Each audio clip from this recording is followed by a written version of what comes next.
Hi, in this lecture, I want to give a quick overview of the structural design patterns.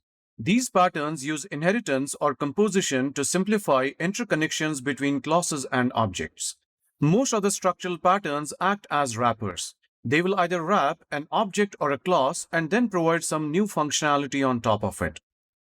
Structural patterns can be class-based or object-based. Class-based structural patterns use inheritance, and adapter is one such pattern.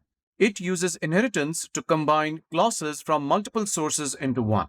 And this is useful in case you want to use classes from two different sources, such as libraries, and then use them together in your application. Structural patterns can also be object-based. In this case, we wrap an object instead of a class. And then the wrapper will provide some functionality for the underlying object. This approach is more flexible and dynamic because we can change the underlying object or the wrapper at runtime. Examples of such patterns are decorator, composite, bridge, etc. Now let's go ahead and discuss these patterns one by one.